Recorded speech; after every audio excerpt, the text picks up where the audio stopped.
Welcome, dirty peasants, to Wartwood Gazette, the Amphibia podcast. This is episode 38, and this week we'll be covering Amphibia Season 1, Episode 18, The Big Bugball Game and Combat Camp. I'm your host, Thembaticon, and joining me today we have Nick. What's up, guys? Ben. Hi. Pixels. Ahoy! And new to the show we have Impact. Yo, what's poppin', y'all? Alright, thanks guys for coming on. I don't want to say this is newsworthy, but we did get that very, shitposty tweet from Matt about what do you say? Like he doesn't retweet, like he doesn't retweet stuff that'll end up being true. In the show. Yeah, something like that. Something like that. Yeah. I was supposed to say, what tweet? It's like, I put it down in chat. And then he immediately, said, just said, or am I, or whatever, just being, more ominous. Yeah, it felt more like a troll tweet than anything. Like, just to mess with the fandom. Yeah. Yeah. That was probably the case. Yeah, I think it says, I don't know if this is the one it said. There's a lot of hashtag Amphibia fan art I cannot like or retweet because it's too close to what actually happens. I remember, I immediately checked the timeline for Amphibia fan art just to sort of get an idea of what he might have seen during that. But there's nothing. I don't know if whether or not he saw something that just pushed him to make this tweet or if it was just completely unprompted. Right. He just woke up one day and chose violence. He chose violence. Yeah, But he did retweet RGU's little meme involving Domino. Oh yeah, the Domino meme. So we know there's no Domino 3 through 10 in the show. Damn. Mm-hmm. That's unfortunate. That's just a big shame, then. That's just a shame. Yeah. Domino 10,000. Domino 10,000. Domino Infinity. It's just there's no head. It's just endless legs. But before we get into this week's episode, Impact, since this is your first time on, just tell us a little bit about how you discovered the show and I guess your journey to Amphibia. So for me, I started watching Amphibia back in August. It was pretty much when the entirety of season 2 got on Disney Plus. Because I wasn't really I didn't know about the show too much. I was kind of just trying to find something new to watch just cause. And I got into it a little bit. I watched season 2 and I enjoyed it, but I didn't think a ton about it. Then I watched The Owl House, and then I came back to Amphibia again. When I rewatched the show, it got way more fun out of nowhere. I was noticing a lot more stuff with the characters. I was just paying a lot more attention to everything when I just kind of took my time and relaxed with this show instead of kind of binging it the whole way through because everything kind of blends together. And once from there, I kind of wanted to this is kind of my first time being in a fandom kind of period.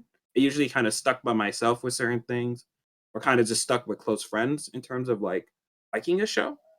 But here I wanted to get in deep, join the Discord, join the Reddit, go on the Twitter, whatever. I just really wanted to get in with the community. And once we're there, I was pretty much been hooked for 5 months straight, essentially just thinking about the show, writing about it, enjoying its characters. So yeah, that's pretty much my story with it. So. All right, thank you, Impact. And yeah, that's a really interesting perspective because I know for most of the people that I've talked to on the podcast personally, we've kind of known about the show for a while now. A couple of us remember when it was first greenlit. Some of us started watching it when it first aired. So yeah, like I think you took the right approach with kind of maybe not binging too much of it in one sitting. Yeah, because when I did that at first, everything kind of like blends together a little bit when I binge watched season 2. Um, and I binge watched season 1 as well. I binge watched the whole show, but it kind of blended in. But when I started to rewatch the show again, you kind of like start paying a lot more attention. When you kind of take things slower, because Amphibia is that kind of show where it rewards you for watching it slowly, taking your time, analyzing each episode. It's way more fun that way. It's not like a lot of like Netflix shows and stuff where you watch pretty much the season's like one big gigantic movie and you watch it and it's like that's it. It was fun and you don't really think about it. You go off to something else. So, but with Amphibia, it's different. You have to kind of like take your time with it and kind of soak it in a little bit. So, yeah. Just like one more thing, like when you binged it, do you remember like how long it took for your first watch through? I don't remember. I honestly, it's hard for me to remember my first watch through in terms of like my reactions to it. Or not like the I reaction, just remember like more the time frame. I think it was like a week. I think it took for me to watch like the whole show. Oh, okay. Yeah, it took me around like a week. So, yeah. Yeah, okay, cool. Thank you, Impact. But yeah, so now we can probably just get into the first segment of this episode, which was the Big Bugball game. It was written by Michelle Cavan, storyboards by Aaron Austin and Hannah Yobi, and directed by Bert Yoon. So the episode starts off, it is Harvest Day, which is basically their Amphibia's equivalent of Thanksgiving. So they're setting up. Anne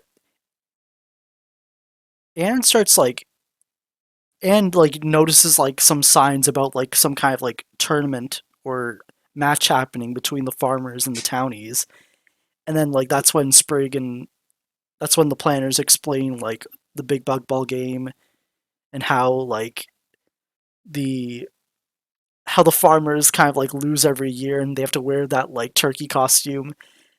And then like while this is happening, like Anne is like casually like throwing the vegetables into like the stand with like and has like really good aim and form, I guess. And then I think Sprig or Hop Hop mentions that Anne should join their Bug Ball team. And like at that very moment, Toadstool arrives with his team of like some of the players are like transfers, and Toady happens to be like really good at the game, but so like Toadstool's just like rubbing it into the farmers' faces about how they're gonna win again, but then that's when Anne brings up that she's gonna join their team, and then cut to the field. So we'll Hop Up and Sprig are part of the team. Mrs. Croker's also on, and then this is the first time we meet Chuck, who grows tulips and is voiced by Matt Brawley. Oh, really? Yeah. I didn't know that. Not joking. I did not know that. wait. So did you know that, or I didn't know that. wait, you actually didn't know that? I didn't know that. Oh, you did I'm know not that. joking. Okay. I You're didn't confusing know for a second. Like, I didn't. Wait, no, because he said like I didn't know that. Right? I'm chewing gum. He said, That's like, why. I'm so joking. sorry. And then he was like, I'm joking. Then he's like, I did not know that. No, I said I'm not joking. I said I'm not joking. I didn't know that. I didn't know that Matt Brawley voiced Chuck, who grew tulips. Oh, Matt Brawley played Chuck? He voiced Chuck. And you too? What? What? I don't look at the credits that in depth. Same. So no, I didn't either. Now you guys are gonna be surprised that Matt Brawley's creator of the show. What? I'm not Joking. what? I'm joking. Next, you're telling me he's an employee at Disney. I guess we're getting a little bit sidetracked, but yeah. So Yeah, let's get back. so Hop Pop's My apologies, folks. Hop Pop like he's explaining the rules of Bugball, but then Anne explains like her strategy of just like pass the ball to her and she'll score it. She's not really a team player since she was like since she's a tennis player. And then at the same time, while they're practicing on the field, like the townies show up and they decide to do like a practice game, and Anne doesn't want to pass the ball, and then understandably they get wrecked by the townies. So then Anne pretty much gives in to the rest of the team's like suggestions of like being a team player. We get that montage of like trust and I guess teamwork montage, and they actually do pretty well. They're pretty confident in tonight's game. So then we actually go to the night of the townie versus farmers game. Game starts. It's pretty even, but Anne's like addition to the team is like clearly making a big difference. So it's like time's almost up, score's tied, and then Toadstool decides that they need to like they need to do their last resort, which is basically cheating, and then Toadie basically takes the fall for blinding Anne. So Anne's blinded. She's the rest of the team's kind of worried that they're going to lose, but then Anne decides to do like the blindfold trust exercise they tried earlier. They actually managed to like get the ball. They managed to get Anne past all the other players because they're kind of overconfident and they just don't cover Anne because she's blinded. She shoots, she misses, but then Sprig comes in at the last minute and makes the final play and does like a really aggressive dunk. So the farmers win.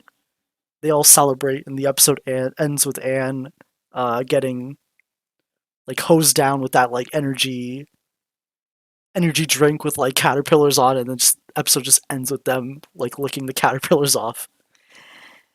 And that was the big Bugball game. So it was a pretty fun episode. Like when I rewatched this episode a few days ago, I was kind of surprised that we didn't really get an Anne teamwork episode. And then, like the only thing I could think of that could be somewhat similar to this was maybe Flood, Sweat, and Tears with with those like slug monsters and Anne and Sprig like working together to defeat it. But other than that, I really can't recall like another kind of like coordinated teamwork thing involving Anne. So this episode is, I guess, a first for Anne. Yeah, because Anne kind of has to like rely on other people for help in this episode more than anything. She's not holding everything on her own this time around, which I wouldn't say she did that all the time in other episodes. I mean, she would ask for like Sprig to do something, but like this is really the time where she has to like rely on other people for help and actually know how to work as a team. So, yeah. Right, and I guess Impact. Like, what were your overall thoughts on this episode? Anything else you wanted to bring up? So the big Bugball game to me isn't.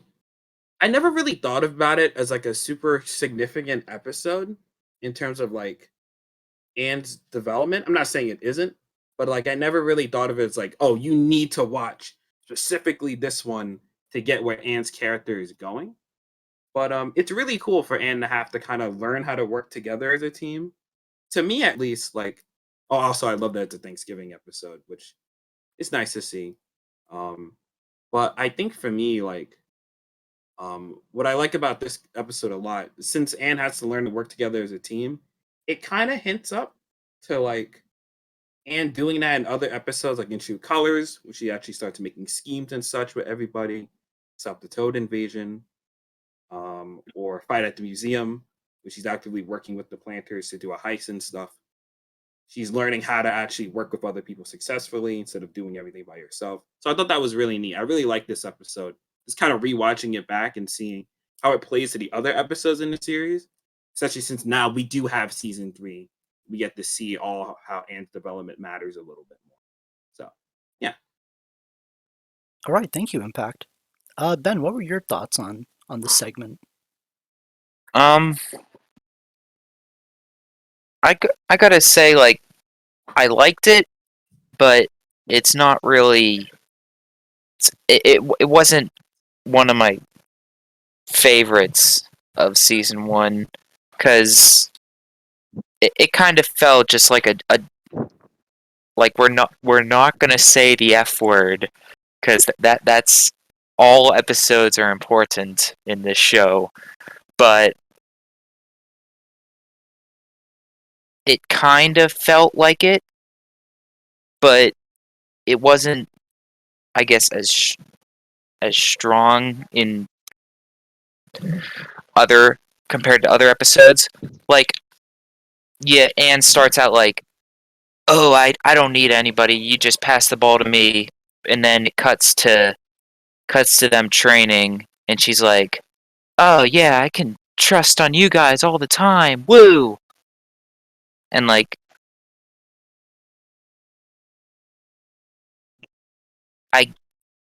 I guess she could change her mind really fast, but that kind of felt a little rushed. But I mean, these episodes are what, like 10 minutes or something? Yeah, 10 minutes. Yeah. Mm-hmm. So yeah, it kind of got to be a little fast in how they process events. So where am I going with this?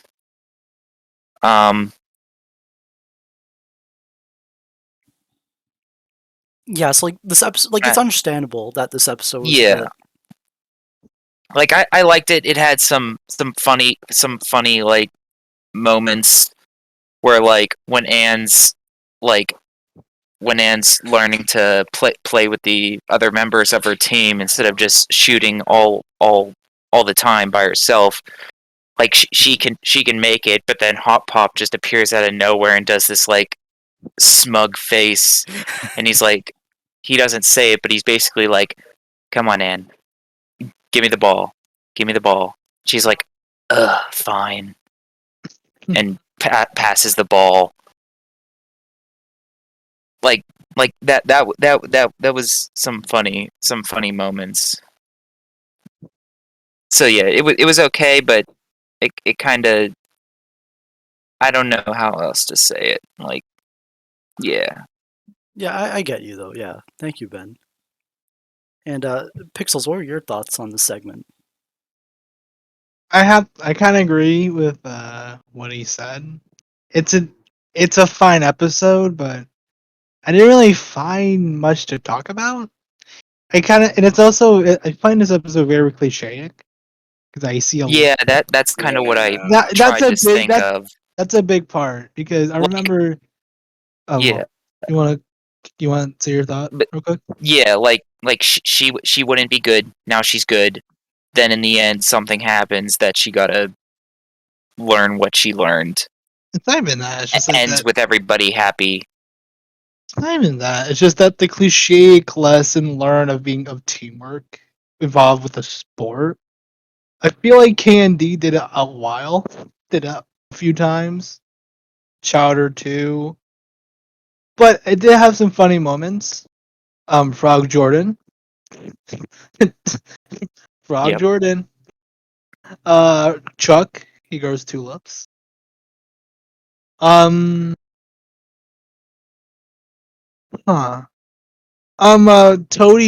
bouncing the ball on his butt. That was like, how did you do that? You cool for that, I guess? I mean, I was wondering why like that scene was so well animated. Like, It was out of the animated. entire episode, they're just That like, "Yo, let's make this quick 5-second scene of Toady look really good." Like out of the whole episode, Out of all the characters, they focused on Toadie. Mhm.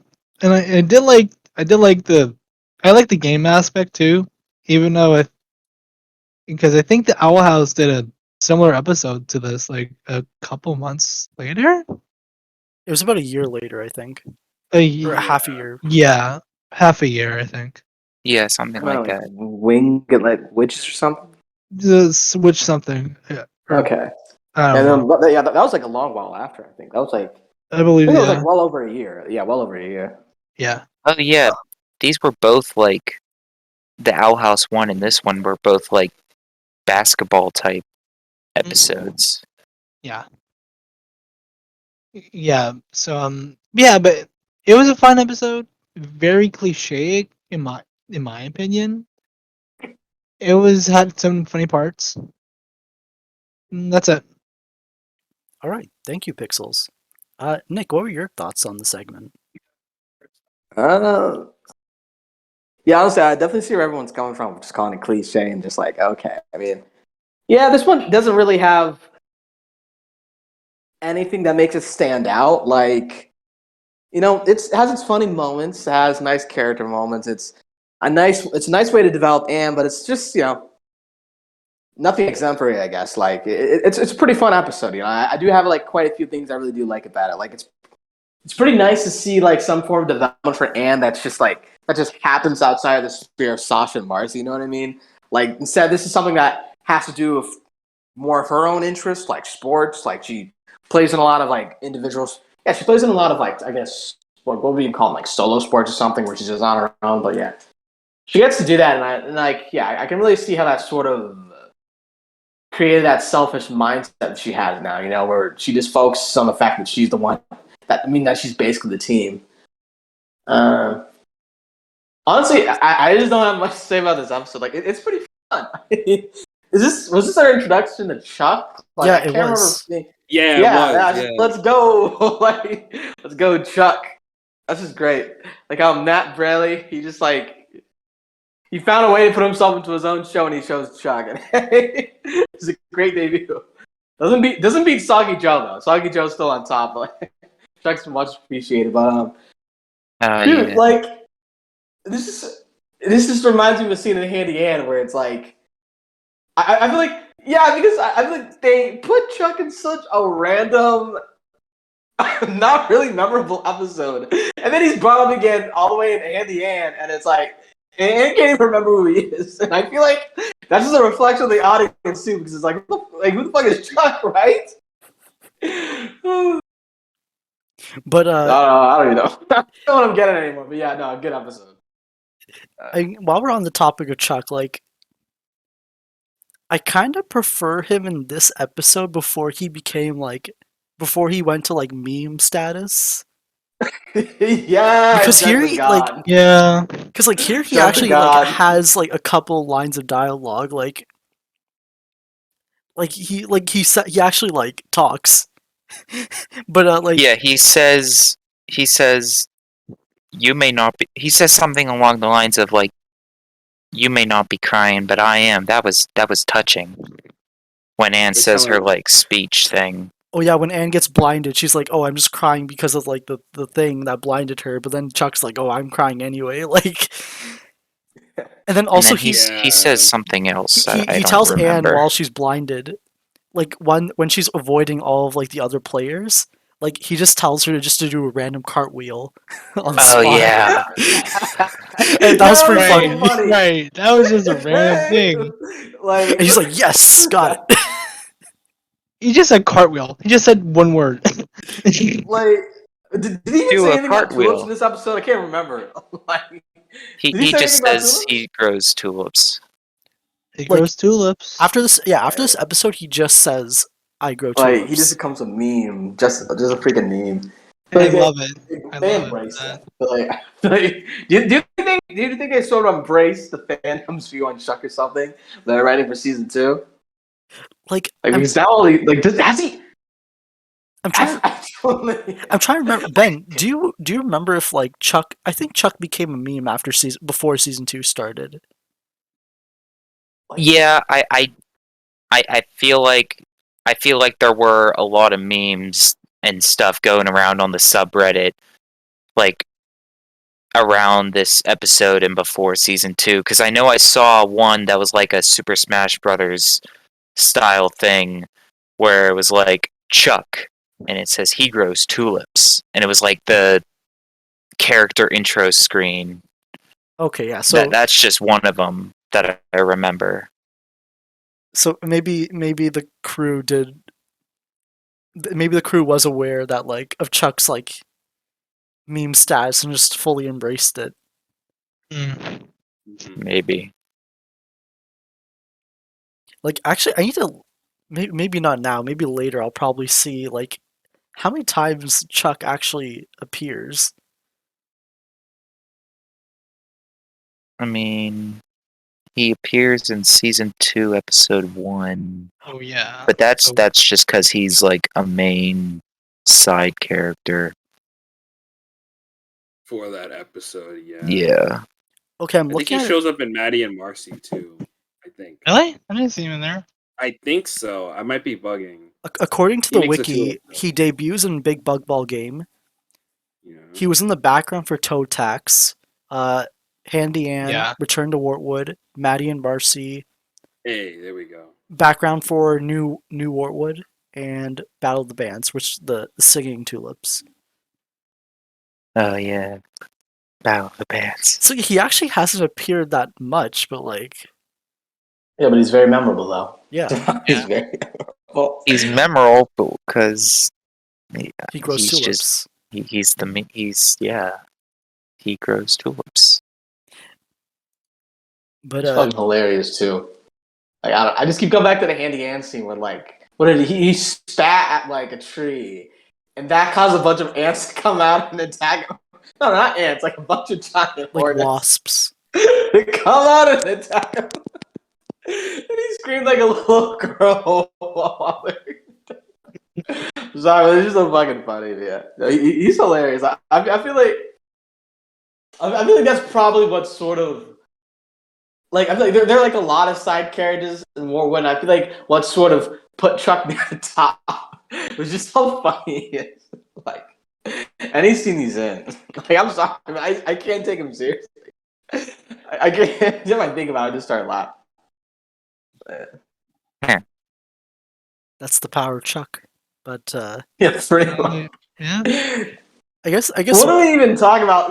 What do we even talk about? I was gonna start off like, I feel like the turkey joke is so underrated because like, I love how they're just having. So first they show the turkey, and then like later on when Anne's just talking about like signing up for like joining the farmers team, like the turkey just like appears out of nowhere and just like scares everyone off. I just Yeah. found that funny. Oh yeah, it just like busts through the stalls and stuff. I mean, I noticed they do that a lot, and I just have to wonder, like, is it? No, they've done it to end episodes too, and like, it just makes me wonder, like, do they not know how they like want to transition to the next scene, or do they not know how they want to end an episode? Like, it always gave me that thought.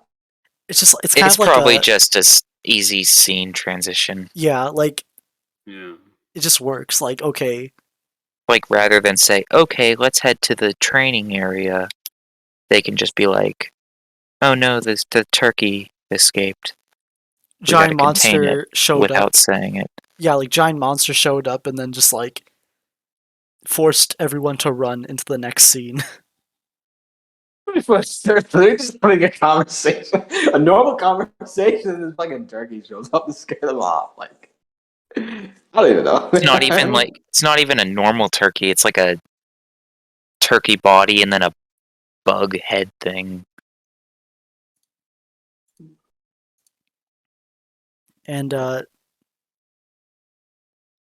this is the I think second time Anne dabs. Oh, shoot, iconic right Yeah. there. Yeah. What was the first time? It was Snow Day. Snow Day, right? Yeah, Yeah. the snow day thing. Doesn't she Episode. dab like 3 times in season 1? Like, I think There's a first time it statue came- of her dabbing in Frog of the Year, but I don't think she actually dabs in Frog of the Year. She doesn't. Yeah, it's a statue. I don't know, it looks so weird in this episode. Like the whole position. Like I just need to look at it again. Like the whole positioning of the dab just looks so weird of her arms, dude. I mean, She's way down. the girls are supposed to be like 13 or something, right?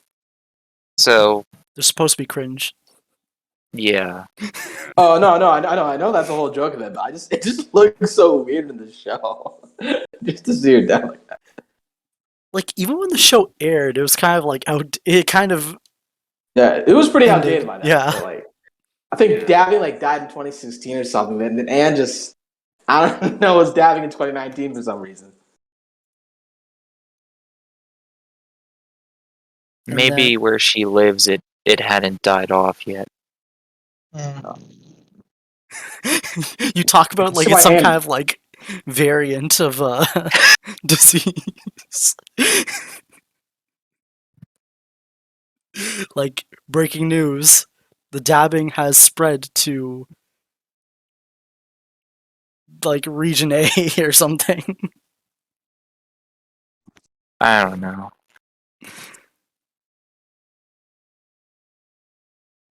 Oh yeah, I'm looking at the picture you posted, Nick. That's like Yeah, she just looks weird. it is like the arm kind of positions, like it's just off. Yeah.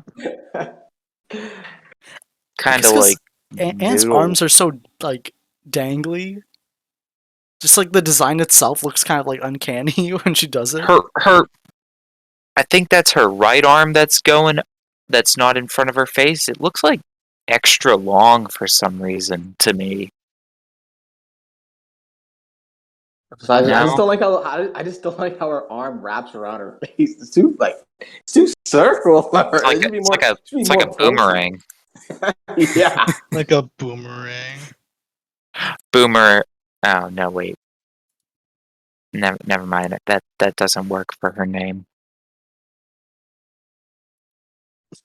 Yeah, I don't know, but yeah, just I just have to ask, like, what the I guess it made sense. I honestly I can't tell whether or not like they put in her dabbing to be like ironic or something, or back when they were developing this show, they just thought it was still trendy somehow. Maybe they were just trying to be like, how do you do, fellow kids? We're Disney Channel. We have a main character, Dab, so we're hip. We're hip too. I always felt Well, like like the it- point was like it was cringy, and that's what kind of makes it funny in and of itself. I think the show kind of knows like dabbing's outdated by that point. I mean, I forget when the show was in development, but like Yeah. it probably knew, yeah, cringy already. So It just It makes the was, scene. honestly, it was for a while, wasn't it? Oh, go ahead. Oh, it makes the scene more like hilarious when like the planners are just shocked because of like her shooting skills, but like out of context, it just looks really funny. Yeah, just the screenshot itself. Yeah. Yeah, let me post the whole thing. That's hilarious. they're all like, what the hell is she doing? Yeah, like they're all like kind of like freaked out. Yeah, and she's just like 3 for 3, baby. Yeah. Straight up just that. At least she has the lean going in. Like, geez, man. She has that part down. Yeah, it's a clean dab. It's like well executed. I kind of like how We're just analyzing how she dabs.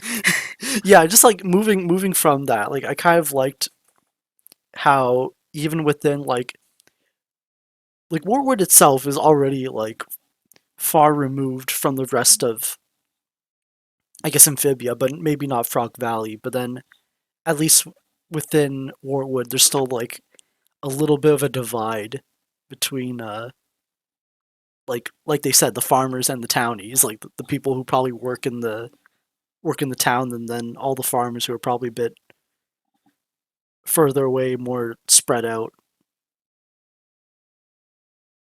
I didn't even think about that. Yeah, there's even that. Yeah, I think is this the only episode where they really just sort of touch on the social divide that's in Wartwood? Other than Hop well- Popular between like, but that's mostly between like Toadstool and Hop Hop, and then Yeah. of course Frog and Toad. Yeah, because But, I never thought about that. Like, yeah, yeah, this is there's a like little a bit social more. divide between farmers and townies and Wartwood. Yeah, it's a little bit Did you more think we like small. see? Oh, sorry. Go ahead, Nick. Okay, I mean, I was just thinking, like, do you think we sort of see that in dating season with like what's his name? Like, what is his name? Like Ivy's mom's name? Like she sort of looks down on Hop Pop for being a farmer, doesn't she? Like she, I don't know. I I think she don't. calls him like dirty. Like they had a handshake and then she like cleaned off her hand or something. Yeah, After that, like there's sort of that divide. Yeah, there's sort of that divide with it. But I feel like Amphibia never really touched that element that much. But yeah. I mean, they definitely did between like frogs, toads, and well, I don't even know if I should say newts because I feel like we didn't see that much of the newts. We definitely saw that a lot from frogs and toads. Yeah, season 1 doesn't really have a lot of newt interaction aside from like one or Yeah. like Yeah. the there's next the episode. critic guy, and Oh, then yeah. I think those talent show judges. Yeah, I And is mean, that it? I think I think so. that's it. Yeah. I mean, for me, I always kind of saw like the newts always seemed like they were just so above the frogs and the toads. Like, there's no point in interacting with them. That's always the vibe I kind of got. They're in this super big city and stuff. They have all this knowledge. Just let the frogs and toads do their thing, whatever. That's always how I kind of saw it. So that's why you don't see a lot of conflict between them. I guess the only like newt and frog, obviously, with season, with like Yunnan and like Rhyme and such. That's really the only thing you ever really see. I guess if you count Andreas, but other than that, that's kind of it. It's mostly just frogs and toads having conflict with one another in season 1, and then we don't really get that like sense of tension with the newt. Just kind of the frogs kind of just bow to them kind of deal. That's always the vibe I kind of got. They were more like elitists. So yeah. yeah. There's like a social caste system in Amphibia. But I feel like it's not like heavily implanted by the government, right? Like it's there. It's sort of implicit, but it's never really like hard printed onto society. Yeah, like the show Yeah, it's doesn't not. really like talk about it that much. Like it's always like in the background. Like you can kind of tell. Like the way like Grime talks about like the frogs in the dinner and stuff. He's always kind of like looking below them and whatnot because he used to rule over the valley, right? So he doesn't really think of frogs as super important, or better than toads. So it's always like that kind of background thing, which is Vivia kind of does in general. With its world building, it's very much like in the background to the main plot, where you can kind of interpret stuff, but it's not really like told directly to you. So yeah. And I mean, we do. Oh, sorry. Go ahead, Tom. no, go ahead, Nick. Go ahead. I was just thinking. I mean, we do have that one song from Return to Wartwood, just about like sort of how the government has treated Wartwood, right?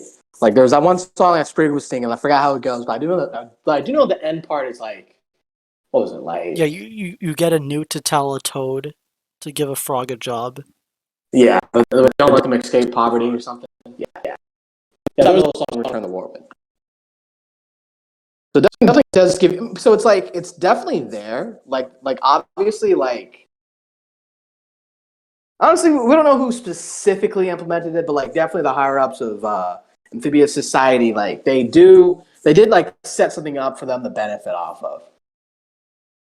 Yeah, and also like it's clearly there, but based on like the Hot Popular episode where Hot Pop like tries to run for mayor, there's nothing stopping like a frog or a toad from like going somewhere or trying to do something else. Cause like Mayor Toadstool is a toad, but Hop Pop is a frog and he's running for mayor. And like based on how the rest of the season goes, somehow Hop Pop starts a rebellion because of that. So it's like it must be the first time, but it's probably only the first time because none of them have ever tried. because of the history of like, oh, you're a frog. You wouldn't be a good mayor. It makes me wonder if like, because like Sasha does like a whole like Toad rebellion against Newtopia and whatnot. I'm wondering if like, because like Olivia talks about like the Sand Wars or whatever. If we're ever gonna get, obviously we're gonna get Andrea's backstory sooner or later in 3B, but like if we'll ever get more details on the history of Amphibia a bit more in that kind of detail, because like once the girls like showed up, period, Amphibia went crazy. All kinds of crap happened there. There's a whole frog rebellion, and there's a toad rebellion. And Andreas has like a bunch of robots. They pretty much cause chaos wherever they go. So I'm just curious if we'll get something more like that in the future. So, because again, they have like hints of it here and there. So, yeah. I guess to get back to the episode, like I was just going through, like you know how stadiums they'll have like ads at the sides of the seat of the arena, kind of. Yeah. Yeah. Yeah. So one of them said like Stumpy's.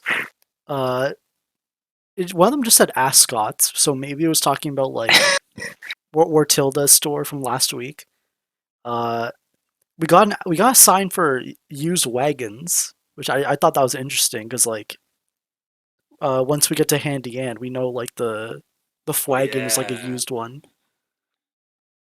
Yeah, wagons are like the universe's cars combined with snails. Right. There's one for Stumpy's, but it has like it looks like some sort of Thai dish. Like it kind of looks like there's like chopsticks in it, but it's made to be kind of like obviously they're not gonna like put like so much detail into the drawing for this like background thing, but I just thought that was Good to neat. know. Good to know it's still like doing Thai stuff, and it didn't like just go back to how it was after the episode. Yeah, I think even in Friend or Frobo, they show like a quick shot of like Stumpy's store, and it still has like the theme, the Thai theme The going on. Thai theme. Yeah. I love that continuity, just kind of keeping that there. Because they easily could have, I guess they could have forgot about it and most people wouldn't have noticed, but I love that and had an impact on Wartwood in general in that. All right. All I right. noticed that. Yeah. I see Yeah, what had to you go did for it, huh? there. Yeah. Yeah, I you had see to go what you for did it. there. Honestly, Yeah, I no, wasn't no, planning on yeah. doing it, but like as soon as I was thinking about the sentence, I just went for it. Yeah.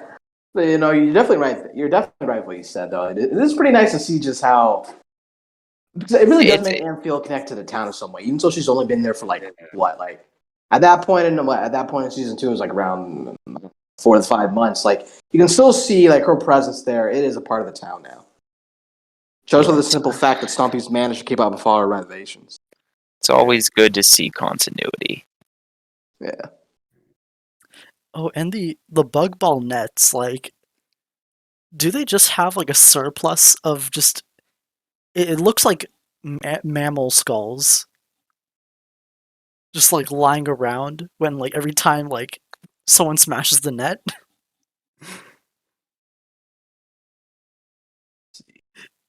Like imagine just like some kind of like storage unit where it's like, oh, time to get like an extra like net, and just like a bunch of like piled skulls.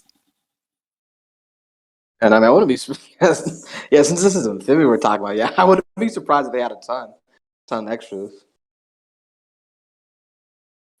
Maybe they just have a pen of like whatever creature it is, and they're just like, "Oh, one of the nets broke. Sorry, Bessie. Time to take you out to pasture." Jeez. Wow. God. It's like they smash all like they break all the nets, like, oh, we'll just have to wait, and it just like cuts them all just staring at like a meadow.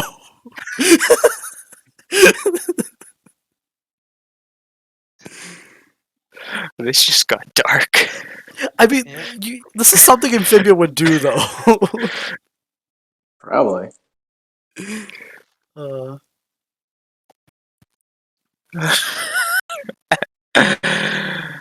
I like how this is the first time we had like Polly and uh, what was Mrs. Croker's pet's name? Archie. Oh, Archie, I think. Archie. Archie. Yeah, I Yeah, kind it's of like a Yeah, I that forgot was that. the little scene. Yeah, she was just like, "What's up?" Yeah, Then that he was it. stares It's over like and I goes, forgot they're like yeah. the same size too. It was cute. Yeah, yeah. Kind of funny. I didn't realize. Fire Was that like dog. Paulie's? Was that pretty much Paulie's last scene in that episode? No, like later on, she's just No. like holding the clipboard for something, like for the Training. training. Yeah, she's not too involved in this episode. Yeah.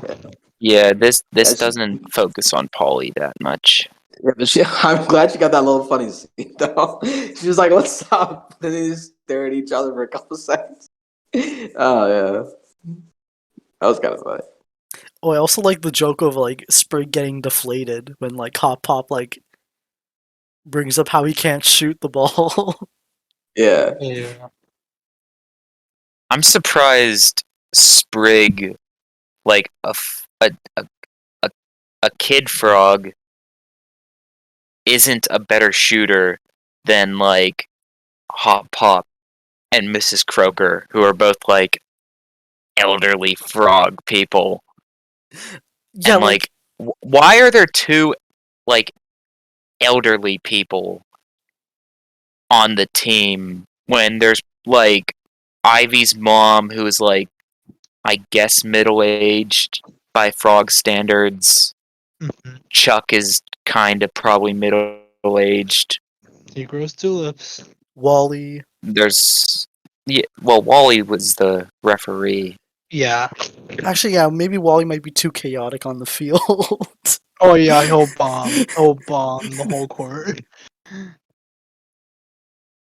But yeah, it's I mean, kind of weird that it's no wonder they lose every year. You got two elderly people on your team, and apparently the one child like No, like sucks. I remember one part of the actual basketball game where it like there's like on the opposite team of the mayor. He was about the guy jumps up with the ball and say he just punches him. Yeah. And I was like, damn. yeah, at least with Mrs. Croker, like we know like we had She's cracking tough. Mrs. Croker, yeah, so we know she's tough, so she can. Yeah, she. Oh, yeah. So, yeah, at least Mrs. Croker is like she was a spy or whatever, so she still got the skills. But like, Chuck and Hop Hop, and whoever and whoever Anne subbed for. well, I think it was just Hop Hop, Mrs. Croker, Chuck, and Sprig before Anne. And just like So no, there's only no one four of them. volunteered. Yeah. Maybe Polly was on the team, but like, since she can't move, she just on the sidelines all the time. Polly with the ball. Nah, I think Polly would be just as chaotic as Wally. Yeah. like pulls out her mace. Oh my god. And then like, just straight up disqualified the instant she pulls out her mace. Just every time. Oh, like similar to how like Toadie like took the fall for like blinding Anne. Yeah, I guess. And we kind of talked about like all like the montage with the trust exercises and how that kind of came into play. Yeah, I just liked how like the water cooler joke came Yeah, in. the bugger Oh raid. yeah, with the centipedes. Yeah, we got that twice. Yeah, that was horrifying. It was. Oh, also like the tongue high five. It was funny to see Anne like make an attempt and just Yeah, Yeah. yeah. that was adorable, actually. She tried it. She tried. She stick their tongue out. The first time. And then just reached her hand out. That was pretty funny. Yeah, just give it a high five. Yeah, I think we. Uh, Is there any like final thoughts? Because I feel like I covered. Is there anything you've That's missed from the segment? I guess I one did. thing I could say about Oh, go ahead. um, Impact first, and then I'll get to you, Ben. Yeah, go ahead, Impact. Oh, okay. I didn't know if we were going in order or something. For me at least, I think it's cool that we have kind of Toadstool be an antagonist again. We had that happen with like Hot Popular and stuff. You could argue Toadstools are technically first reoccurring antagonist for Amphibia. He shows up in kind of like this episode, Hot Popular. I think he shows up in another one too. I guess you could say Toe Tax, kinda, sorta, kinda. But yeah, so I think that's interesting for this episode. Other than that, that's really it. Those are my closing thoughts. So I think that's interesting. Because then once we go like to other seasons, we get more and more villains, like with Andreas and Cloakbot and stuff. So it's interesting to look at season 1, and we already had kind of a not a precursor, well, kind of a precursor to it, with an actual reoccurring villain. So yeah, All right, yeah, and Toadstool's like very like. He's not too. Like he's the antagonist of the episode, but he's not like a villain. yeah, he's not like trying to kill Anne or break into the planter's house or anything like that. He's very small scale, you know. Right. And Yeah, he's just there to ruin their day. Yeah, exactly. Or just get more money. yeah. Ben, what did you want to add? I Look- can't really find it, but I did like how after Sprig scores the winning dunk, and Anne's like, "How does it feel, bud?" He says something like, Oh, I feel like a living god. "I am." Yeah, I feel like a living god. I like that little moment how he says it, Oh, because he got all the adrenaline. yeah, I also remember like when Sprig like does like the dunk, like someone took like the shot of him like flying like of him jumping over everyone as like the Air Jordans logo. Oh yeah. Oh, that was pretty neat.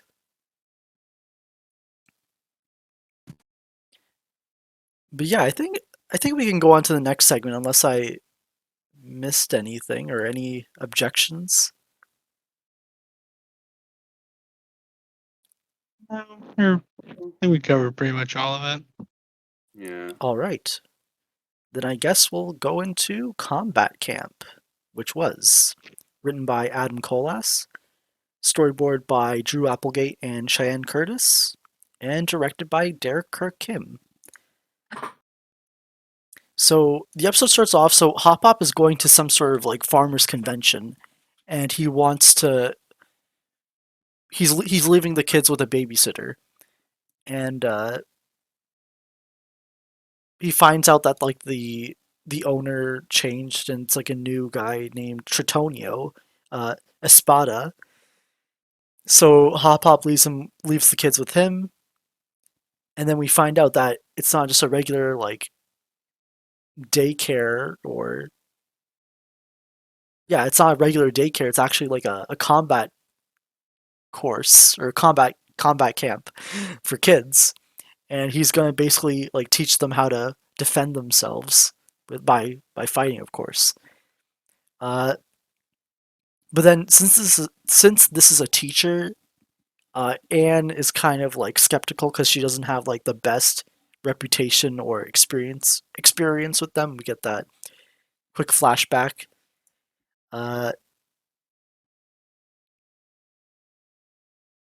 So it cuts like to the inside, and he lets the kids all like choose their own weapons. Like Polly chooses like a boom shroom, like Sprig takes the size.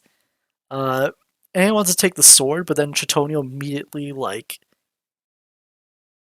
kind of like rejects her idea of like wielding a sword because she doesn't have the dexterity for it. we get a montage of like them training, and Tritonio's like being a little bit hard on Anne, and Anne's not too like happy about that. Then until like dinner time, like Tritonio kind of like notices like Anne's a little bit distant, and then has a talk with her about like how he's like a little bit more harsh on her because he sees like the potential she has, and then at that moment, like he presents Anne with like a very special sword, like a glowing blue sword, and just encourages Anne to like keep. He just encourages Anne to like keep training, and she's a little bit more confident about it. And then the next day, they're all training with their weapons. Tritonio teaches Anne how to like fight and use her surroundings. And then, so I think this was day 2, and then at the end of day 2, Tritonio like gives them their final test, which is basically a fake train heist to fight hired guards to obtain a ruby, which is all part of the like the training course, of course. Sorry, it's all part of like it's all scripted. At least that's what Tritonio says. And Wink, wink. And then Sprig and Polly are a little bit suspicious about all this, but then Anne Anne has complete faith in Tritonio because he would never do such a thing. Especially after giving that those encouraging words. But cuts to the next day. Sprig is disguised as a wounded orphan to stop the train, and then while the guards are occupied, Anne and Polly hijack the train. They get in a quick fight with the conductor. They get inside the vault. They get that it was the tiger moth's eye. It was just like a glowing gem. And at the same time, Tritonio drops in, and then he just like congratulates the kids, and then just immediately grabs the gem and locks them in, so that they realize they've been duped. But then they eventually like bust out with the boom shrooms. They get in a fight with Tritonio. Sprig and Polly are taken out, but then Anne's left standing. She gets into a sword fight with Tritonio, and then she uses like the trick that she learned when she faced him the first time to take him down the second time. And then she pretty much like beats Tritonio in the sword fight. The Toads like capture Tritonio. They find out that the tower has been after him for months, and he's been doing this like same scheme with kids like every time. Oh, like holy crap! Like how many kids are signed up for his daycare? how many kids went to jail? That's the real question. I want to know how many kids is in jail because of him. Yeah, too many. I mean, hopefully they got all acquitted And, like- afterwards. I mean, And at least by that, they know that he's setting them up. So, like, yeah, how many kids are like arrested and then set loose when the guards realize, oh, it's this guy again? I guess we'll never know Tritonio's the scale of Tritonio's crimes, but yeah. Yeah. they There's 100 kids in jail just because of all his heists. Oh my god. There's just a yeah, but at least the episode ends with like this like operation shut down, and then Yeah. Hop Pop frog arrives. kids. Yeah, Hop Pop arrives, and apparently he had his own Comic-Con adventure or whatever. And then just like episode ends just with them like not telling each other what happened on their respective stories. He's like, definitely didn't get attacked by killer locusts today. They're like, It was, we didn't rob a train. Good. the mood was so different. It was so bleak, and I loved it. And Like the tone of the voices too. Like I want to know what happened to Hop Pop too now. Yeah, I kind of What's- want to see his adventure. Oh yeah. Plot B for that. yeah, and that was combat camp. Like, yeah, this is arguably like the stronger of the two segments. Oh yeah. Tritonio was a super fun like They're mentor and fun. antagonist for the Such a kids. funny name to say too. Tritonio. Tritonio. Like three names all mixed together. And yeah, he was And just then like Hop Pop calls him Trey Tonio or something. Something Like like he that. puts emphasis on the A. Yeah. And then he's like, "Did I say that right?" He's like, no. "No." And yeah, it's like Tritonio was fun. I like the kind of I don't know the genre of music, what that like the I guitar. I love them. I love the music and like the segments of this episode. Like when he's giving the sword to Anne Yeah. at night. That's like that's really I love the background music there. And yeah, I like that music in particular. Yeah, and yeah, overall like this was a really like fun episode. I like the nighttime shots, the sword. It was all pretty fun and I think the biggest takeaway is that like Anne can this is where Anne learns how to use a sword, which is a nice like Yeah. This is where she becomes badass. well, Anne was always badass. Oh yeah. She becomes more badass. Yes. Yeah, she can There you hold her go. own a lot more now. So I guess starting with Ben, what were your overall thoughts? Like any other thoughts on the episode you wanted to share? Uh, I don't think so. I think we kind of already covered a lot. Like I love the music, the background music in this episode. Um, I like just I like Tritonio as a character. Like he's like it's like he's picking on Anne, but I mean clearly not on purpose. Even before he says not on purpose, and like I love some of like some indirect callbacks, or I guess callbacks, because Hop Hop's like it. He says at the start, it feels like we're having two wacky adventures a week, Yeah, the meta humor. and even Yeah, though even though season one like was the bomb format, like if it was airing one episode a week, there'd be two episodes in a time slot, so two adventures a week. Mm-hmm. Like I like how it would call to how a cartoon airs. Um,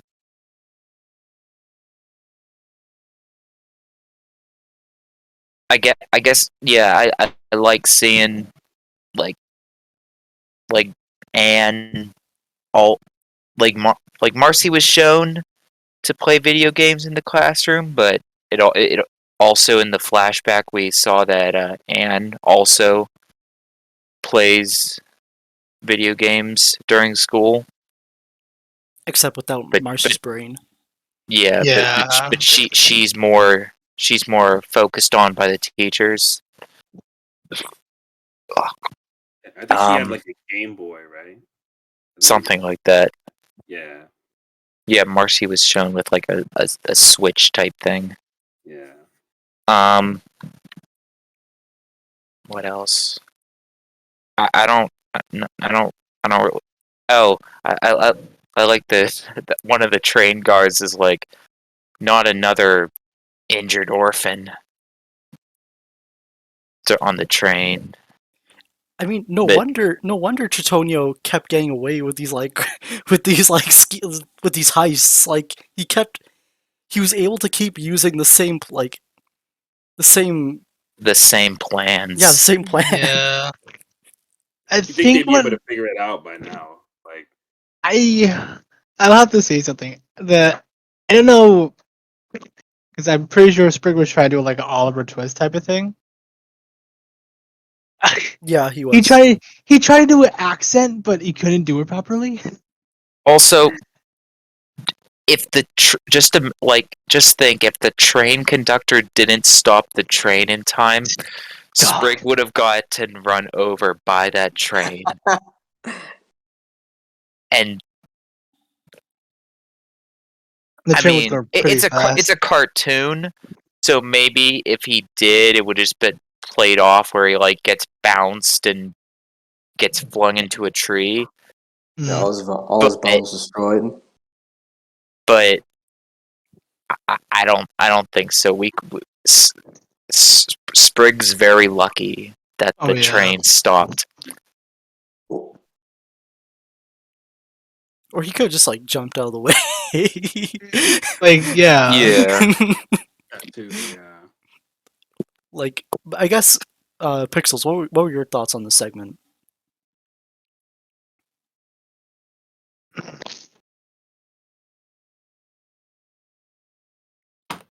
Pixels? Oh, sorry. I was doing something.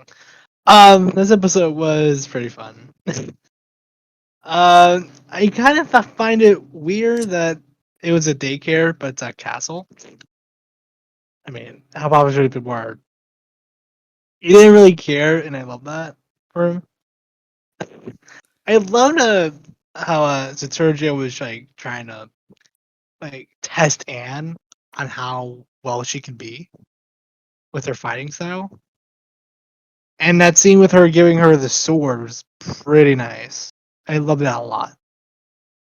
I liked in the train scene, the train fights, they were pretty fun too. I like train fights a lot too. In either in a cartoon or in movies. I find it really fun. um Polly having a whole ton of boom shrooms was funny as hell. Yes. 'Cause Yes. Polly will go ape crazy with those boom shrooms if she wants to. Sprig doing the Oliver Twist thing was pretty funny, even though he failed at doing the accent. He he tried. Let's be fair, he tried.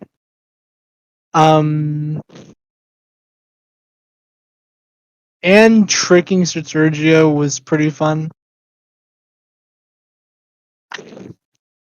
It was a really fun episode. I'm glad, and she got her own weapon now, and she really has. She knows how to fight already and defend herself, but I feel like this episode is like to show like how she can improve on it, and that's what I like about it a lot. Because Anne has improved a lot when she came into Amphibia first, and now she improved her fighting style, and I love that. Yeah, that's it. All right, thank Yeah, you, Pixels. now she can do some damage because she has an Yeah. actual weapon. And I guess, Nick, what were your thoughts on this segment? I mean, I'm with everyone else here. It was pretty dang fun. It's pretty dang fun. Just a nice concept to play around with. Like, yeah, it's always nice seeing Anne like confront like a problem she had back home here in Amphibia and actually bonding with someone. I mean, it's too bad that Tritonio ended up betraying her, but it is what it is. We got the introduction to the blue sword, which we haven't seen for a very long time since then. But hey, fingers crossed will come back some way because hey, it was in the intro in season 2, right? That sword is gonna have some kind of importance. I'm betting on it. Like they went way too hard in that scene just to let it be for one episode. But yeah, Tritonio was like, yeah, he was hella fun too. You know, just like, what, did he have like? What was his accent? Like, what was that supposed to be? Like, I think it was supposed to be like an Italian type thing. yeah, something like that. But yeah, he was super fun. It really like the most painful part of the episode was definitely the first minute where Hop Pop's talking about how they have at least 2 wacky adventures per week, and it's like, yeah, sure, yeah, sure, because like when it's being you can just I just imagine like how much regret that or someone on the crew writing that joke and then just seeing how season 1 was rolled out. Like, jeez, I can't Ooh. imagine it. Yeah. Oof, yeah.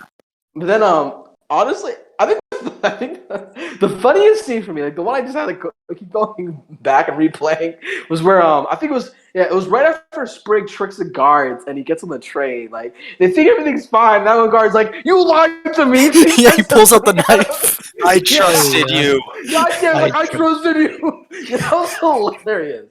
That was like he like, almost chopped Sprig in half. Like that was so funny. Oh man, he's like, I trusted you. Yeah, that was great. That was great right there. But dang, like I mean, even so it's not all that much, the action was actually pretty fun to see here. Like especially Anne and Tritonia's fight. Like I really liked what they did to make it like it was like, yeah, Amphibia's kind of limited when it comes to animation, but like pretty fun though. Like just how they really made it come to life, and just I don't know, be a good action sequence. Yeah, Yeah, that's all I got. like a lot of Amphibia fights tend to be very like short because of like the time frame, which I wish. But at least when we do get like an extended fight scene, like it feels more. It feels more like special. Yeah, it feels like they definitely feel like innovative, not innovative, but like they feel creative, right? Like the crew definitely like go all out of it. Yeah, but I know like in this case, it was at least our first sword fight being like a train made it a little bit more, I guess, dynamic. Interesting with the environment and such. Yeah. I guess yeah. Impact. What were your thoughts on the segment? So combat camp for me is really cool to look back at. I think a lot of season 1 episodes are really cool to look back at now that we have seasons 2 and 3.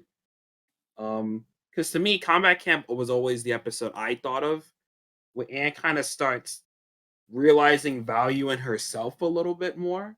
Tritonio's kind of like the person to let her know, like, oh, okay, I might actually have some talent in some area, or like I should believe in myself a little bit more, which kind of comes to fruition in reunion. When she stands up to Sasha, you know. She learns how to use a sword this episode. That's really cool.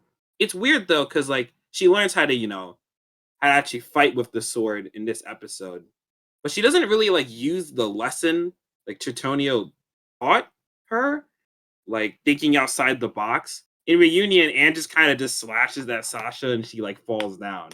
And like that's about it. So if anything, Sasha uses thinks outside the box by drawing the cape um on her face, but that's kind of getting to reunion for a second. Um I Yeah, I really like Combat Camp. It's just really fun to kind of look back at this episode of how much it influences the rest. You could argue that Anne uses that lesson of like thinking outside the box more in like round 2 with Sasha in True Colors, when she uses the cape against Sasha and then like punches her in the face, or even like at Fight at the Museum, which I have something to say about that too. I might leave that a little bit near the end. But how she kind of uses like the environment too to her advantage, or she thinks outside the box to defeat Cloakbot with like setting up the trap with the planters and such. So yeah, Combat Camp's really fun to look back at. I think it's a great episode. So yeah. All right, thank you, Impact. And yeah, I think we cut. So yeah, we covered in. Oh, I guess focusing on the inside of Tritonio's like training room. I know a lot of people like when the episode first aired, you could see all of the like the Zelda, like the Hyrule Shield, uh, Oh the Master yeah, the Sword, Master Sword. the Yeah. the nail from Hollow Knight. I think there was like a Skyrim or something else sword. I think it was like God of War. I'm not 100% sure. There was a bunch of stuff. Oh, I kind of love how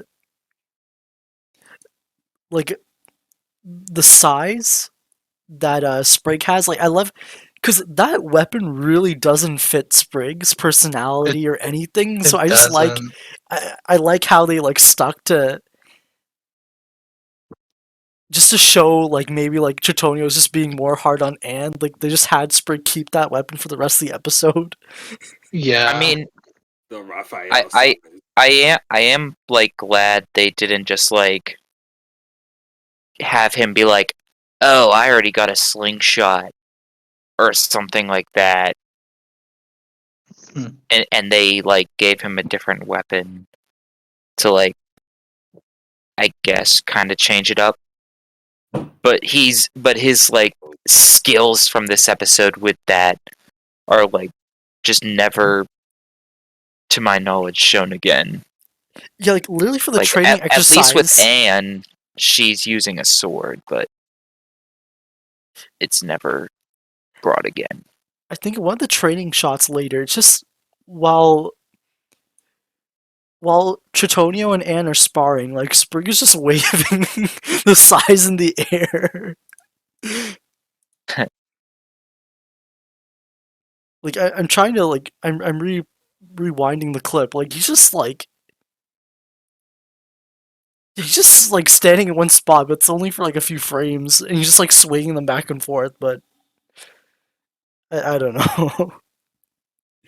And then later on, like apparently, like he kept the one of the sides in his mouth like the whole time, just like shot it out. That just must have been really uncomfortable, though.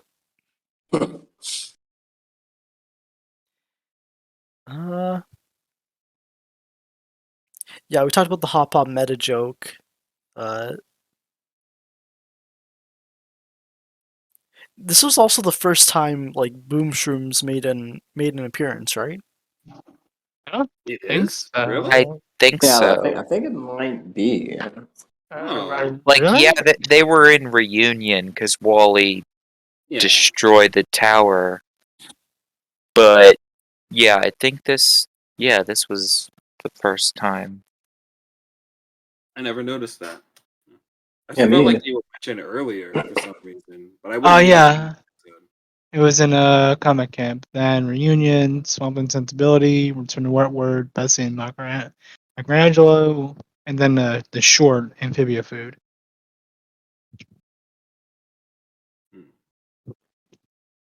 And do I you do. know that all? Do you know that all the time? Like you've been keeping track of all the Boom Shroom appearances.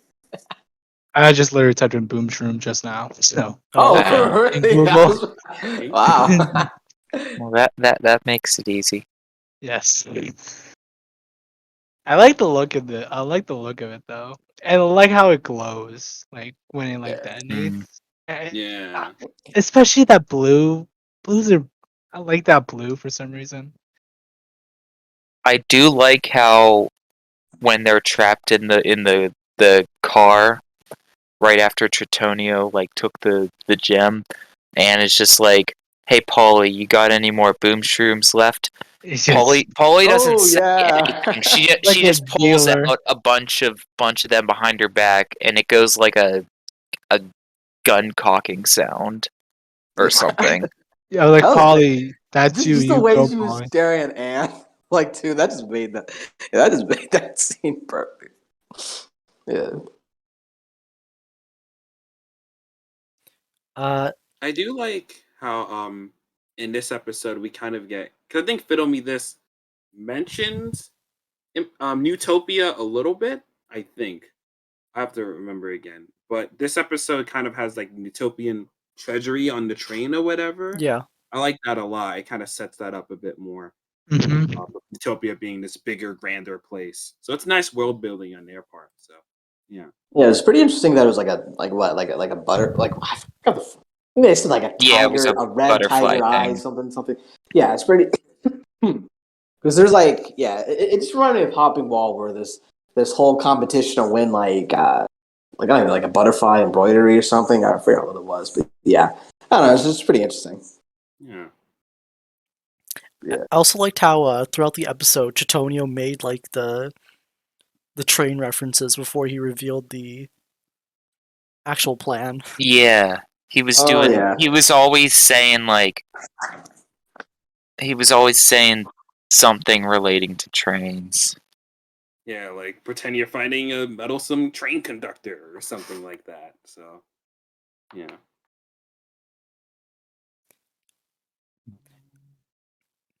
I know we. I kind of liked how. I think this is the first time because in Toe Tax we saw Anne like try and use a sword against the toads, but then like she eventually gets overwhelmed. But I kind of liked how like this time it's just like the gradual improvement for Anne. Where like before then like she didn't know how to use a sword, so she like it made sense for her to lose the fight back then, but at least now it's like that's not like looking at season 3, we would kind of like it's kind of funny how like Anne kind of just like kind of had to like struggle with these like maybe low stakes, and then now she has like way bigger threats to worry about. Yeah, like because I think in general, like Amphibia's been really good at like upping its stakes more and more and more. Like in season 1, like Anne's biggest problem when she starts the episode is like, oh, my hands are dry or something. I need lotion or whatever. But in season 3, it's like, oh my god, like I A forget exactly giant what episode it salamander is trying to destroy the world. Yeah, or like robots trying to chase after me and kill me or whatever. Like that's her biggest concern. So I think that was really like it's cool seeing that Honestly, transition. that's crazy. Yeah. Yeah. I mean, yeah. Well, because now it just got me thinking about all the fights in season 3. Like you could, I mean, even like the small, like even in the one where like Cloakbot's just chasing the museum, like you can really just see how much it improved, right? Like Yeah. it's just like all the shots, like all the action they put in the scene, like it's all great. Like it's all great. Yeah, I think once we got to like True Colors and like beyond that point, I think like the action became a lot more thought out. Because a lot of like Amphibia's action scenes were kind of like not really based upon the environment too much. They were mostly like character driven. So like Anne versus Sasha, like you can kind of yes, Toad Tower is important, of course, but if you really like wanted to, you could kind of put Sasha and Anne in like the same place in like a completely different place, and the fight wouldn't really change. You know what I mean? Yeah. Actions wouldn't change that much. But once we get to like season 3, we have like fight at the museum where like everything matters in that episode, right? The setting matters. They have used the guillotine to cut Cloakbot's arm off. And Terminator, they have to like they're in the Yeah. junkyard and stuff. They That was, annihilated Cloakbot. Yeah, that was. Man. Yeah, they really. Yeah, that's just a pretty nice thing about. They really have improved just how they handle their fight scenes. I mean, like in Ant Terminator, like it's like a desperate rush to shut them down. Right? They're picking up anything they can find to obliterate him, and like, well, they accomplish it. I mean, they even like and screwed him. I don't know why I'm laughing because Cloakbot can feel pain, but it's like, damn, I've been through it now. they ruined them. They ruined Cloakbot. Yeah. He's Like, even when he gets even when he rebuilds himself and the powers basically destroyed him. Rest in peace, Cloakbot. Oh, I guess- Bugball. I guess back on the episode, like, I kind of like we've always seen Anne, like they always love doing the crew loves having Anne do like the self reflection with the whatever she's holding basically or whatever like reflective surface she's nearby. Like Reflection. Toad Tower had like the badge. Yeah. This episode had like her looking into the sword like I think twice. Like the first time. Season 2 with the armor. Yeah. yeah, because like a major theme of Amphibia is just like self discovery, right? So yeah, just like looking at a reflective object and just looking to yourself and you're just thinking like, is this the me I want to be? Like the person I see in this reflection, is this like, I think it's more of appreciation. am I satisfied if I am who I am, and blah blah blah blah blah. Yeah, I'm sort of sad here because like I know, yeah, it was. While we all know Tritonio is like a lying scumbag, like it is. I think we can still safely say that like they really did have a heart to heart. Like even so, Tritonio was just chilling, like was just training her to go rob a train for him. Like he still did see a lot of potential in her, just to do something great. Like he saw that spirit in Anne, and like that's what he was trying to bring out of her. Even so, it was just to rob a train. Plus, he wasn't wrong. He was not wrong about Anne being great. Out of all of the like one-off guest characters, like Tritonio is definitely like I think the best one in season 1, unless because I wouldn't count Soggy Joe and like Chuck as like Yeah, I was going to say Soggy Joe. no because they're already part of the town, so like they were always gonna come back, but Yeah, they come back. I was thinking like Soggy. I was thinking about Soggy Joe in my head. As soon as you said that, yeah, you're right. But I think okay. I'm trying to think about anyone else in like maybe Apothecary, but like does Bog count or nah, Bog is already like a yeah, that'd be cheating because he's like he's part of the big antagonistic force, so like I guess not him, but yeah, I guess Apothecary would be like my number 2, but Tritonio was just like too like yeah, he's too like charming. I mean, he has like a genuine heart to heart with Anne that like I feel like you could argue that really does matter to her growth, right? Because like he's basically telling her to invest in herself, really, like right, like to like try and become something better, to trust yourself in that process. Like that's what the whole conversation was about. Even so, it's just about robbing a train, of course. Yeah, it's really about Anne like finding value in herself. I think in this episode, I think Tritonio kind of tells her, "Hey, there's something a bit more there. You should like invest in yourself a little bit more." It kind of gives her that idea, and that confidence to kind of when we get to reunion, she stands up to Sasha, right? She finds strength in herself to do it. So, yeah. All for the purpose of getting her to rob a train, of course. Can't forget that. I guess we've covered most of the episode. I was just going to start going into, I guess maybe me just ranting about like the blue sword, because like they show it. Yeah, go ahead. Really love the blue sword. They show it change color, like in this episode. Yeah, like because once Anne pulls out the sword at night, it's blue, and then throughout the day, it's just like it's just a regular color. And then we all thought like she would carry the sword over and like in future episodes, but she doesn't. She just pulls out like that rusty sword from Reunion, but not this one, which she still had. And then season 2, not even before season 2, we had like the promotional poster where she's holding the blue sword, and everyone's thinking, "Oh, she's gonna use it in season 2," and then she doesn't. And then the intro opens up with her using the sword, it turning blue right in front of us, and then it just never gets addressed again. Yeah, she just ends up using like random swords throughout like the entire series. It's never specifically that one. It's weird. They could easily just have her like, I don't know, like just pull it out somewhere and then just use it. Like they could easily had her have the blue sword, but then she's always using like some random rusty sword. But then the intro, the sword's so cool too, though. Like it's a little glowing blue sword. Like please let her keep it. I feel like it could be chalked up to maybe like two things. Like maybe it was just the moonlight reflecting off of it, but or maybe the writers just like wanted to make it blue for that scene and the videos, but then just forgot about it or something. I feel like blue is such a who knows? But color. yeah, it's significant to the powers and has Yeah. been the heart of the group. And like, yeah, I gotta agree with like why is it not used again?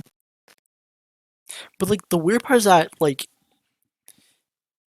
when they animated the season 2 intro, like they knew they had a reference because when Sasha had the gray sword, we didn't see that until True Colors. So we knew whoever like animated the intro, like they had the reference of like Sasha's like new sword. But then, so whatever reference they had for like Anne's sword, it was blue, or it like it was specified that like it would glow blue, which is such a weird detail. Or the powers, I guess. Yeah, Just saying because it's like here's like 2 pictures that are from the intro, and like, yeah, the sword is blue. it just. Why? I know it just hurts. It just hurts. Like the fact that come on, it has to have some sort of significance, right? Like they can't just let it go like this, can they? And then even the promotional like back in I think October, was it October 2019? That's when they showed us like the first like shot of Marcy. And then they had Anne holding like a glowing blue sword. So it's like, why'd you do this to us? Yeah, For me that's the one, Ben. personally, I always predicted, like, at least in 3B, because Sasha's, she's dual wielding in True Colors, but in Turning Point, she never really uses the blue sword. Like, again, it kind of Oh, seems like where'd she that go? prefers using the one sword. It always thought to me like maybe like Sasha will give Anne that blue sword in 3B. Maybe like show how their friendship, they're more like equals with each other, something like that. I feel like I don't know if the blue sword specifically we have in Combat Camp will come back, but I feel like Anne's probably gonna get a new sword in 3B, most likely. It'll probably come from Sasha's. Yeah. Okay, that's a good idea. I think they'll get her back to sword Oh, phase. Like I'll literally take anything. I'm rewatching the intro, and like around the time where Sasha like is shown to come swinging down at Anne, The sword glows. like, yeah, if you look for a couple seconds, Anne's only holding the sword in one hand, and it's gray. and But it then, glows blue in another, but yeah. then when she's holding both hands on it, it's blue. So yeah, it's definitely not an animation like error or something, because it's definitely like a like shown. Like, Yeah, it just makes you think. Like why present it so much beyond that single episode if you're just going to like ignore it for an entire season? and then I they mean, don't did it? ignore it though. They have it like in the intro for like 20 episodes. So it's like, Yeah, like so. Like the crew had. I mean, they like when they see the intro, I may thinking, huh? That blue sword. Are we ever gonna?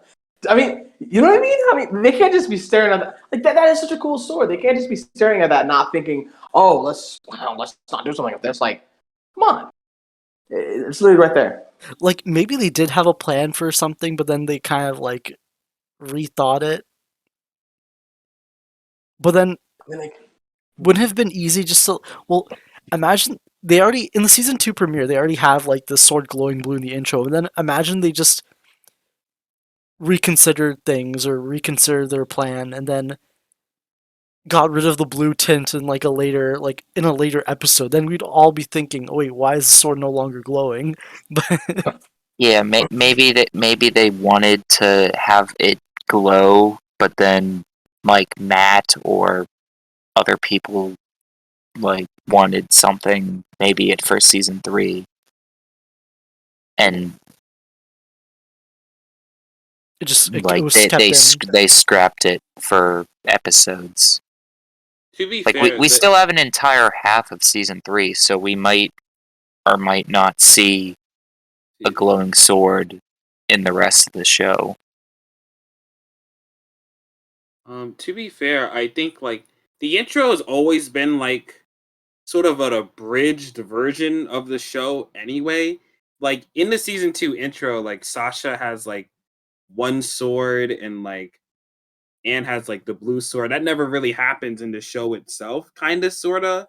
Like they fight, but like it's at a completely different like setting and mood to it, you know?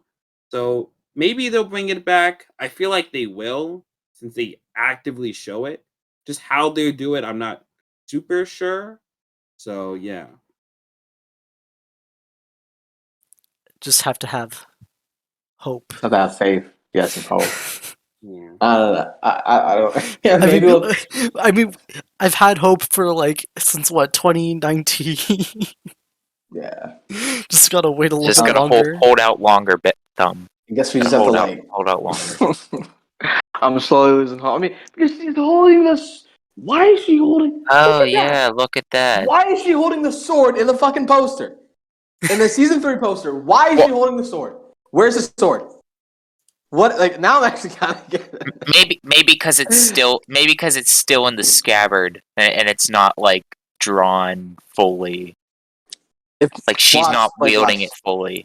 She was But- gonna use but- the sword in episode 10 of season 3. She was gonna use the sword. Why we just didn't get to see it? Oh, like there was gonna be. I don't even fucking know. I like how we had I like just really hope we see the sword. yeah, we had so much with the sword, and then like the armor, like Anne's armor, ended up like coming in the last minute and then becoming like a permanent part of Anne's like wardrobe for a few episodes. But Like watch the sword show up for like a couple seconds towards the end of season 3. Like it's all charged up or something, and then Andrews is just like, nah, does like a Thanos punch or something, and just shatters the sword in like 3 seconds, and we don't even see her wield like the blue sword.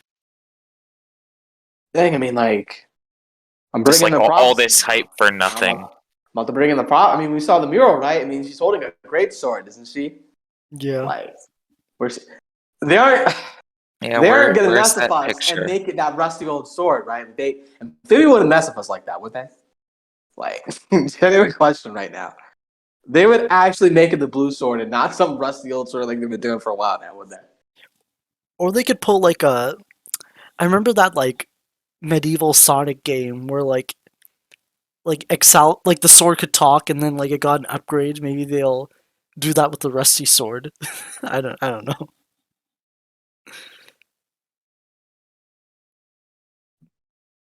I mean, another like maybe Matt would jump at another Sonic Another reference. Sonic reference. Yeah. Well, yeah, honestly, I don't know. I feel like, yeah, I would have put it past him.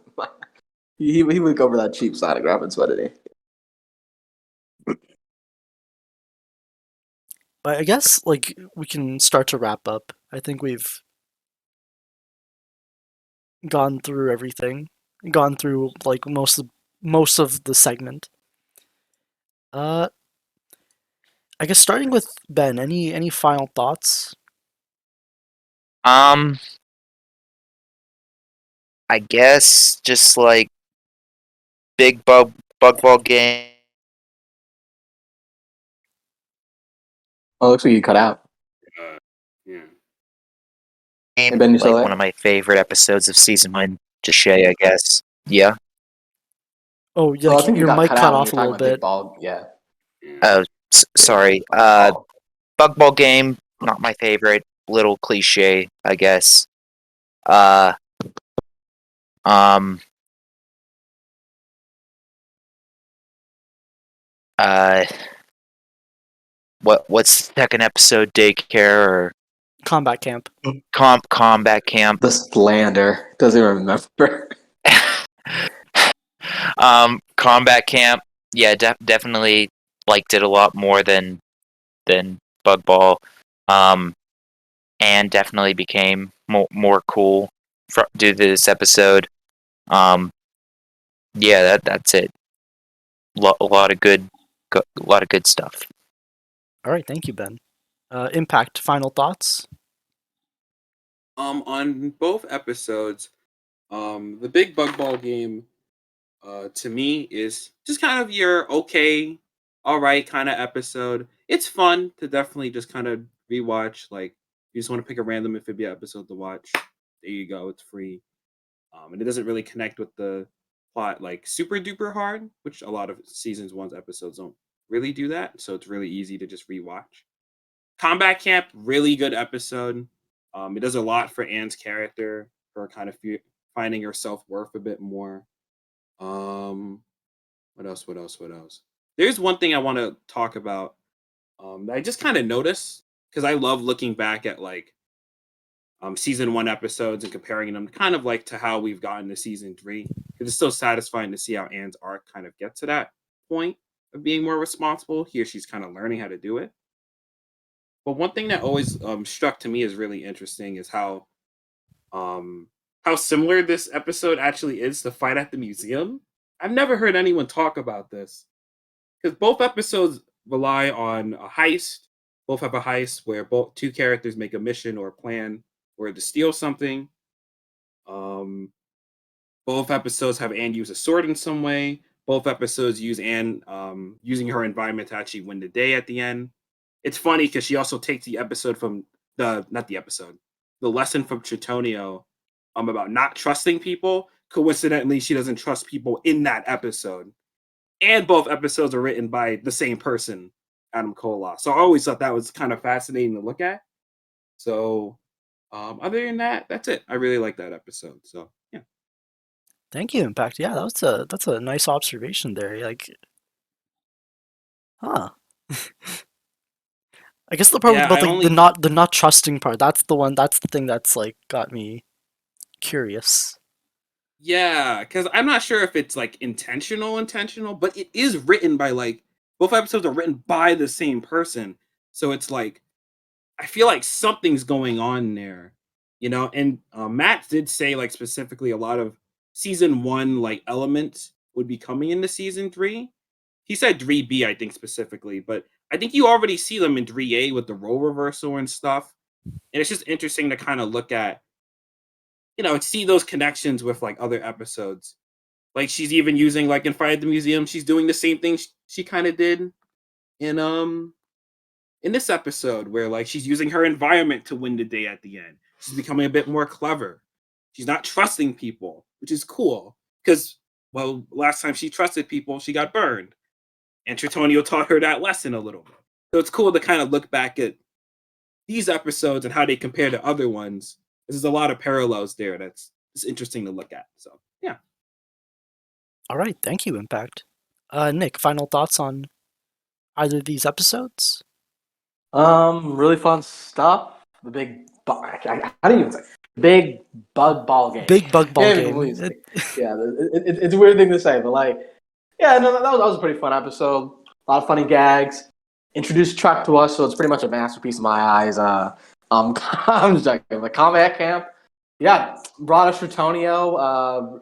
Really cool character moments with Anne. A lot of fun gags. Like, yeah, both episodes were pretty funny. Like, not my favorite out of Amphibia, but like, you know, episodes I wouldn't mind rewatching anytime. But I do have to say, I really do like. In fact, I really do like how you brought up Fight at the Museum, and honestly, just like hearing about how like a lot of mentors towards Anne ended up being untrustworthy. I don't know, but it just makes me appreciate Dr. Jan a lot more. Yeah. That was such a cool thing. I don't know if it was on purpose, but I mean, it kind of feels like it was if you start thinking about it that way. I don't know. It's just kind of cool to find that parallel with Tritonio kind of tricks Anne into doing what he wants. But Dr. Jan's actually really supportive of her and stuff. It's great. So All right, thank you, Nick, and Impact as well. Like, yeah, overall, like, the big Bugball game.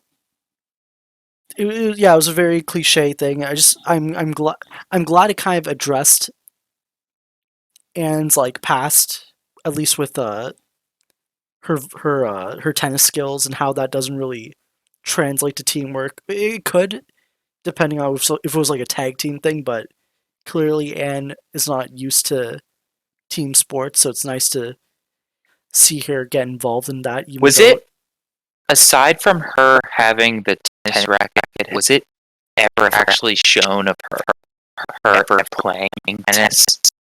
Because I know in season 2 or something, like we saw her playing volleyball in what was like gym class Yeah. with Marcy, but like, was it ever shown her playing tennis? they never showed her playing Or- tennis. They just show her like using her tennis racket, though.